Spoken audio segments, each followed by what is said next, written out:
How to make a basic ghost in Blender. First, delete everything and add a sphere. Then add a plane and drag it above the sphere. We're going to subdivide the plane.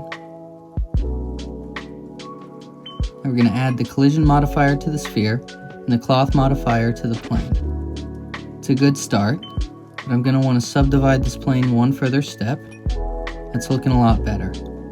So now you want to add a subdivision surface modifier to your plane to smooth it out. And don't forget to enable self collisions. Now we're going to add a material. Add an image texture. I've got this nice ghost one. It's just two black dots on a white plane. Very scary stuff.